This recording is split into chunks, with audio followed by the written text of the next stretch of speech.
یہ کہنا کہ صحابہ کرام نے میلاد نہیں منائے تو تم کیوں مناتے ہو، نبی کریم صلی اللہ علیہ وسلم نے میلاد نہیں منایا تو تم کیوں مناتے ہو، تو ہم نے یہ بات کہی کہ بہت سارے کام ایسے ہیں کہ نبی صلی اللہ علیہ وسلم نے نہیں کیا اور صحابہ کرام نے بھی نہیں کیا، لیکن آج اس دور میں تم لوگ کرتے ہو۔ بہت سارے کام ہیں، جیسے جلوس محمدی صلی اللہ علیہ وسلم صحابہ کرام نہیں نکالے، ہم نکال لیں، لیکن تم لوگ جلوس صحابہ تو نکالتے ہو۔ تمہیں جلوس سے پرابلم نہیں ہے، اگر جلوس سے پرابلم ہوتی تو تم کیا جلوس صحابہ نہیں نکالتے؟ ہم جلوس محمدی صلی اللہ علیہ وسلم نکالتے، وہ جلوس صحابہ، ہم کہتے تھے صحابہ پہلے ہیں یا نبی صلی اللہ علیہ وسلم پہلے؟ یہ بات سمجھ میں آ رہی ہے؟ تو بہت سارے کام یہ ہے کہ صحابہ کرام بخاری جیسی کتاب تو نہیں پڑھے تھے لیکن آپ پڑھتے ہو، صحابہ کرام جلسہ دستار بندی تو نہیں کرتے تھے لیکن آپ کرتے ہو، تو بھائی آپ کرو تو جائز ہے، ہم کریں نبی کے نام پر تو وہ ناجائز کیسے؟ تو آج ہم اور مزید اسی پہ بات کرتے ہیں، کسی کام کے ناجائز ہونے کا دار و مدار اس بات پر نہیں ہے کہ نبی صلی اللہ علیہ وسلم نے یہ کام کیا ہے یا نہیں، کسی کام کے ناجائز ہونے کا دار و مدار اس بات پر نہیں کہ یہ کام حضور صلی اللہ علیہ وسلم نے اور صحابہ کرام نے نہیں کیا۔ اگر نبی صلی اللہ علیہ وسلم کوئی کام نہ کرے اور صحابہ کرام نہ کیے اس کا مطلب یہ نہیں کہ وہ ناجائز ہو جائے گا، بلکہ اس بات پر دار و مدار ہے کہ اس کام سے اللہ اس کے رسول نے منع کیا ہے یا نہیں۔ اگر اللہ اس کے رسول نے کسی کام سے منع کیا ہے تو وہ کام ناجائز ہوگا، اور منع نہیں کیا ہے تو وہ کام ناجائز نہیں ہو سکتا۔ یہ بات سمجھ میں آ رہی ہے؟ کیونکہ فقہ کا قاعدہ ہے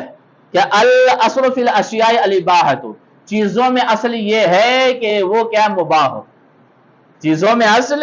یہ ہے کہ وہ مباح ہے، یعنی ہر چیز مباح اور حلال ہے۔ اگر کسی چیز کی شریعت میں منع ہے تو وہ چیز منع ہوگی، شریعت نے کسی چیز کو ناجائز کہہ دیا ہے تو پھر وہ چیز کیا ہے، ناجائز ہوگی۔ تو پتہ یہ چلا ممانعت سے حرمت ثابت ہوتی ہے، ممانعت سے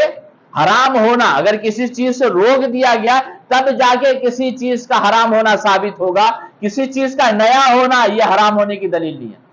کوئی چیز نہیں ہے تو وہ حرام ہوگی، یہ بات درست نہیں ہے، بلکہ جس کام سے منع کر دیا گیا وہ کام درست نہیں ہے، وہ کام ناجائز ہے۔ یہ بات سمجھ میں آ رہی ہے؟ تو کیا کہ ہر چیز مباح اور حلال ہے، اگر کسی چیز کو کسی چیز سے شریعت نے منع کر دیا ہے تو وہ منع ہے، یعنی ممانعت سے حرمت ثابت ہوتی ہے، نئے ہونے سے نہیں۔ اور یہ قاعدہ جو ہے قرآن سے بھی ثابت ہے، حدیث سے بھی ثابت ہے، علماء اکرام کے اقوال سے بھی ثابت ہے۔ اب حدیث میں ہے، ترمذی کی روایت ہے کہ نبی صلی اللہ علیہ وسلم فرماتے ہیں الحلال ما احل اللہ، حلال ما احل اللہ فی کتابی، الحلال ما احل اللہ فی کتابی، حلال وہ ہے جس کو اللہ نے اپنی کتاب میں حلال کہا، حلال وہ ہے جس کو اللہ تعالیٰ نے اپنی کتاب میں حلال فرمایا، والحرام ما حرم اللہ فی کتابی، اور حرام وہ ہے جس کو اللہ تعالیٰ نے اپنی کتاب میں حرام فرمایا،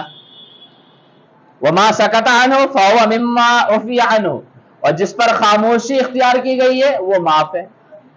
کسی کے تعلق سے نہ حلال کہا گیا نہ حرام کہا گیا ہے تو وہ معاف ہے۔ یہ قاعدہ جب بات ہے، یہ قاعدہ ان کے درمیان بھی مسلم ہے، ہمارے درمیان بھی مسلم ہے، تو پتہ یہ چلا محافل دینیہ منعقد کر کے عید میلاد النبی منانا کے تعلق سے نہ قرآن میں ممانعت ہے، نہ حدیث میں مناہی ہے، اور نہ ہی تو علماء اکرام کے اقوال سے اس کے منع ہونا ثابت ہوتا ہے۔ اور جب منع ہونا ثابت نہیں ہے تو ثابت ہوگا کہ یہ جائز ہے۔ اگر منع ہونا قرآن میں بھی منع نہیں ہے، حدیث میں بھی منع نہیں ہے، علماء اکرام نے بھی منع نہیں فرمایا ہے، تو پھر ایسی صورت میں وہ چیز کیا ہوگی، جائز ہوگی۔ وہ صدیوں سے علماء اکرام عید میلاد النبی کو کیا مستحسن کہتے ہوئے آ رہے ہیں۔ اگر پھر بھی آپ قاعدہ نہیں مانتے تو ایک سوال یہ ہے کہ نبی کریم صلی اللہ علیہ وسلم کے زمانے میں مسجدیں تھیں، ابھی بھی مسجدیں ہیں،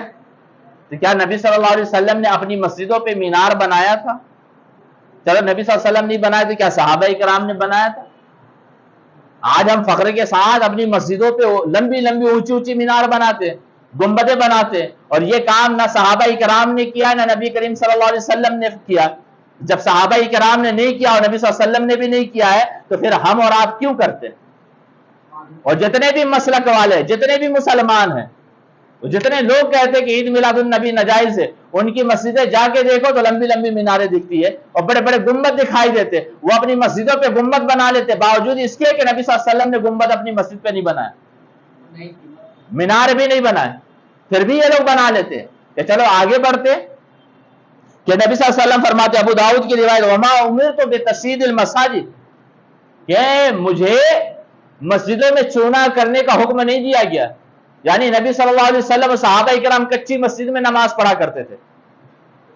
وہ نماز کہاں کچی مسجدوں میں ادا فرمایا کرتے تھے، پھر ہم نے اور آپ نے کیوں پکی مسجد بنا لی؟ بلکہ حدیث میں تو صاف منع ہے کہ چونا کرنے سے نبی صلی اللہ علیہ وسلم نے روک دیا۔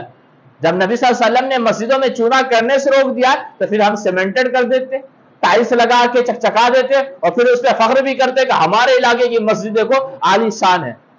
کیا صحابہ اکرام نے ایسا کیا؟ کیا نبی صلی اللہ علیہ وسلم نے ایسا کیا؟ یا صحابہ اکرام نے نہیں کیا؟ جب نہیں کیا ہے تو آپ یہ کام کیوں کرتے ہو؟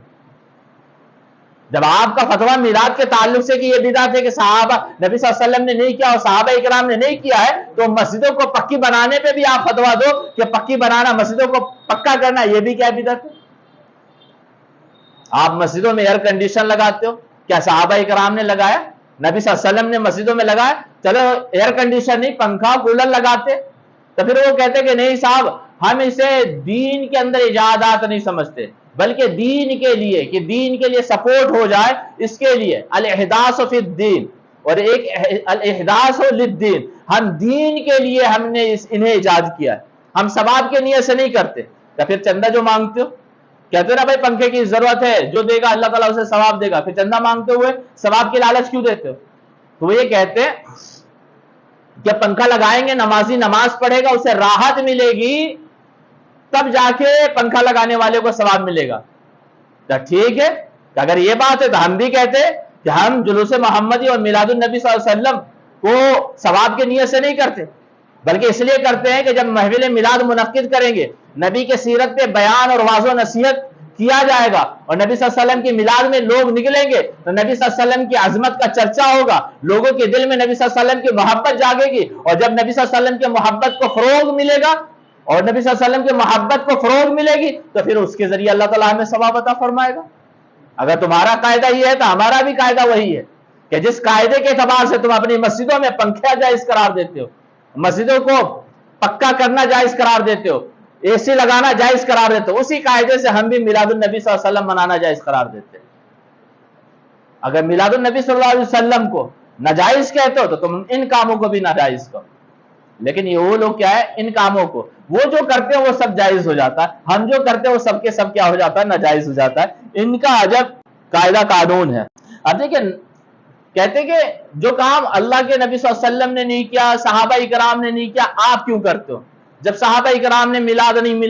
منایا،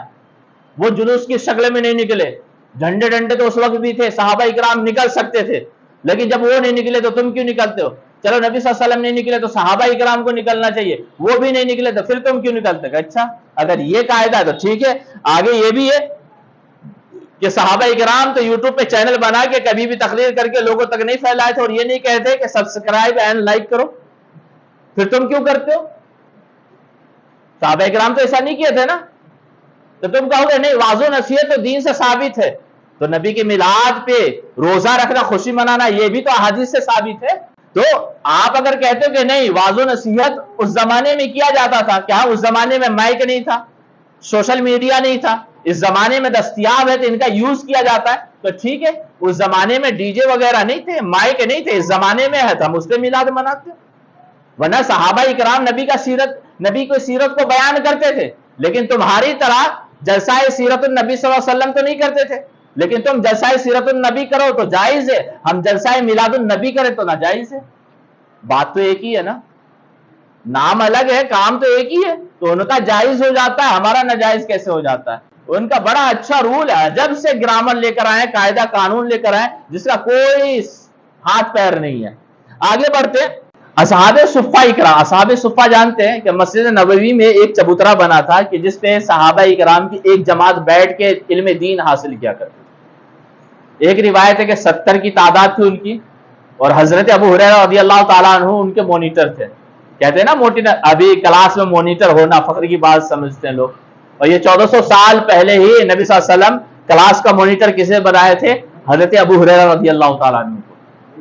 لیکن کوئی اس کا احسان مانتا ہی نہیں ہے۔ تو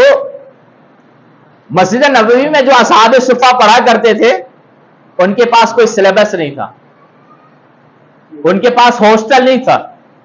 اور ان کے لیے ان کے کھانے کا انتظام کرنے کے لیے کچن وغیرہ کسی کا انتظام نہیں تھا۔ آج آپ کے مدارس اسلامیہ کے اندر ہاسٹل بھی ہے،